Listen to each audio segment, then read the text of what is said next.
Unit 4, more on secondary dominants. We're going to pursue this idea of using accidentals to locate the secondary dominant or secondary leading tone chord and identify it. So here's an example from Beethoven, a string quartet of his in C major, Opus 59, number 3. This is the Minuetto.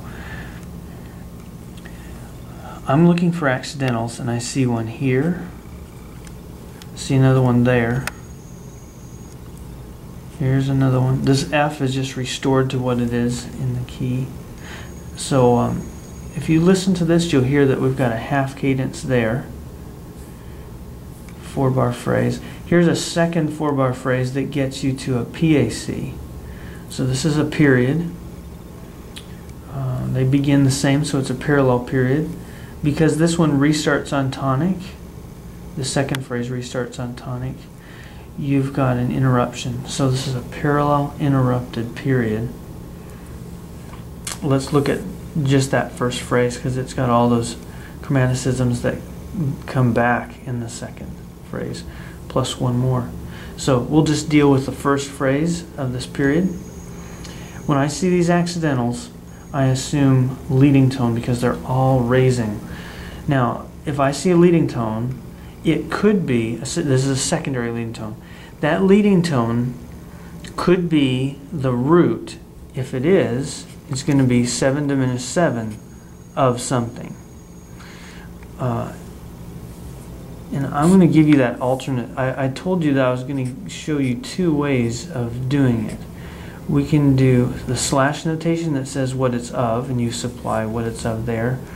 Or if you're lazy, or let's call it efficient, you don't want to write that Roman numeral again, and you just, what you can do, instead of saying 7 diminished 7 of something and then writing that something again, you can write whatever it is over here and draw an arrow to it. It saves a little ink, but two different ways, the slash notation or arrow. This means 7 diminished 7 of, and then you have to read off whatever the next thing is. Okay, we'll use this one to practice it. Alright, so when I look at this, I'm thinking that could be G sharp fully diminished 7 or half diminished 7, but some kind of 7 chord.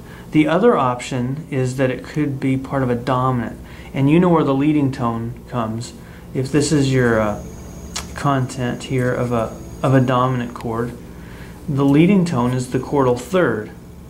No news to you, I'm sure, but what that means is that if this G sharp is a leading tone in a dominant 7th, or just playing a dominant, then I need to go down a third, 7, 6, 5. I need to find the root by going down a third. Those are our options. It's going to be one or the other of these two. 5. Now, with the leading tone in the bass, as it is here, it's going to be 5, 6, 5 of something, or this. So those are our two options, really. Is it this or is it that? Let's check it out. Alright, so is G sharp the root or is E? I could just look for an E in here, anywhere. There's a B, D, F. There is none. So G sharp must be the root. See how easy that is? I'm just looking for whether there's a 5 of A in here somewhere. Is there an E? And if there isn't, I know it's got to be some kind of 7 chord. Let's check it out. So if it's fully diminished, it'll be, and that's the normal, it's usually fully diminished instead of half diminished 7. So I'm going to assume that it's fully diminished 7 and see if I've got all those members and then adjust if I have to. G sharp, B, D, F. Okay, well that is fully diminished 7. Let me write that in there. I'll turn it around for you in just a sec. So there's our 7 diminished 7 of A. Now what's that mean? Well, we're in C major. A is 6. So I'm going to write in, check it with me. A, C, and there's my E. So that's 6. It's a big pen, so I'm going to run out of room in a hurry, but that's the type of notation I'm talking about, the arrow notation, where you say 7 diminished 7 of, represented by the arrow, 6. Okay, let's do another one. Here's F sharp. It's outside the key. It's raised. I assume that it's a leading tone. A leading tone to G, which is 5. So it looks like I'm tonicizing 5 here. Let me write in the 5. G, B, D, and there's a little suspension up there, 9, 8. 9-8, and I've got it. Okay, so that's where we're headed. What is this? Is this 7 diminished 7 of G, or the other possibility is 5, 6, 5 of G? If you've memorized that a dominant seventh with the leading tone in the bass is 5, 6, 5, you're good.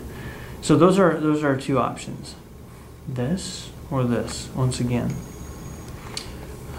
Now in this case, if this were a dominant seventh or just a dominant, the root would be a third lower. Remember this process we're thinking about here? So leading tone's there, the root's there, a third down. A major third down, that would be a D. Is there a D? Oh, there's one. See, it's holding over from beat 1 in the first violin. So that means it must be D, F sharp, A, C. Let's check it out. D, F sharp, no A, and a C. Okay, so here's the... Wow, there are a couple of them in there, isn't there? Wow, that's wild. I don't usually get that. 5, 6, 5. D, F sharp, A, C. We got all those chord members, but the chordal fifth is missing. All right, so we were able to determine that it wasn't a 7 diminished 7 of 5. It was a 5, 6, 5 of 5. And I'm using the arrow notation so you can see how that looks again. Here's that third accidental. Again, it's raised. It's that same one, so I have the same options. Is it some kind of 7 of 5 or is it a 5 of 5? Again, the issue is there a D? Let's look for a D. Oh, it's the bass note. I sort of covered it up there with my 8, but it goes G, D, G. So the root is in the bass. D, F sharp, there's an A, and there is the chordal seventh, C. So this is in root position. It's 5 of 5. And the way we notate that, it's got the sevenths all right. 5, 7 of, and then get the 5 in there. And let's just make sure that it's, oh, it does have the seventh, so I need to write that there. 5, 7. Okay, so in quick succession, we've got 7 of 6, we got 5, 6, 5 of 5, and 5, 7 of 5, all in a row. Now, I know that you could think of some of these as just passing. This one could easily just be considered a passing tone. But if we're being real detail oriented, that's what we do. Let me give you the context real quick. We're going from tonic, some embellishment, down to 5. Let's see what chord that is real quick. G, B, D, and an F, so I need 5, 7. There we go. Tonic, go to the dominant, and then intensify the motion into tonic substitute. See, I'm treating that? I'm thinking, hey, that's not as significant as the chords around it. The main idea is that I'm moving deceptively, 1, 5 to 6. The dominant has moved to a tonic substitute. 6 is substituting for the tonic. What's the function of the 7 then? Is it more dominant? Well, not exactly, because it's actually got a dominant function with respect to the 6. It's better, more appropriate to think of it as an embellishing chord. And so I'm going to write a P under there, a little bit up and smaller than these others, to show that, hey, these are the main things going on, and that's embellishing. The 7 diminished 7 of 6 is a passing chord. All right, next we get D. Okay, so that's 2, 6, 5, usually a predominant. And sure enough it is, because it initiates the motion to 5. Here's the dominant. And the dominant is embellished here with its own 5 of 5. You could write that in. I don't have room to stick that in there, but if you want to clarify that this D7 is dominant of the dominant, you could write that in up here. But you've arrived on the dominant, now you're just messing around with it, tonicizing it further. So D with that line after it shows the function of the chords in that measure. We're embellishing it, and I would like, if I had a little room, I'd just put that up here above, but it really belongs up above the D. Now I need PD for both of these chords. Remember, even though that looks like a dominant, it says 5, but it's 5 of something. And so in terms of C major, our home key, this is serving to make me want the dominant. I'm not there yet. And the word that captures that sense of pushing and driving us toward the dominant is predominant. In fact, it's a super predominant compared to that 2-6-5. It's supercharged. It's got to resolve in here into the dominant.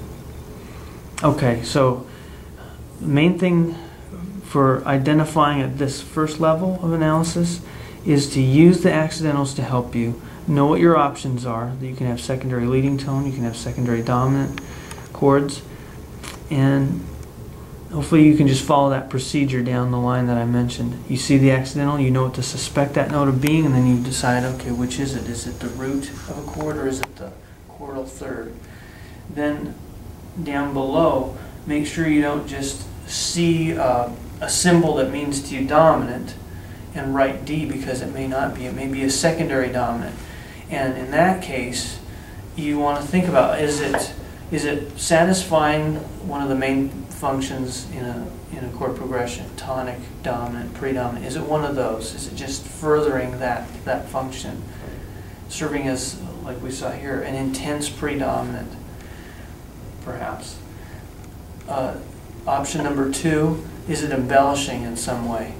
And it can really do a little bit of both. You know, that 5-6-5 of 5, we can write predominant, that's true. We could also write P on there, and that's perfectly acceptable as well, because it's leading in the bass. Take a look. F, F sharp, G. The F sharp is a chromatic passing tone, so I can put a P there. In fact, I can have both. Have my cake and eat it too. I can say predominant and write a little P up above that if I like. So this is really an example of both.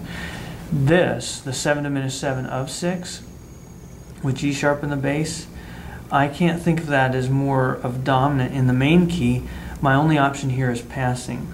So, is it a main function bearing chord so that I could write predominant under that 5-6-5 of 5? Or is it passing, an embellishing chord? And if I can't do either of those, I'll use this symbol, the dominant with square brackets around it, which indicates that it is a stable dominant, but a secondary one. The brackets mean secondary around it. And that symbol is referring to this root position D7 chord, the dominant 7 of the dominant. So those 3 options, remember them, can be a main function within the phrase model. It can be an embellishing chord. And if you can't do those, as a last resort, if it's too stable, say, to call it passing or embellishing in any other way, you can resort to the dominant with square brackets around it to say this is a stable secondary dominant. That's enough, I think, for analysis, and now we should go on to writing some secondary dominant.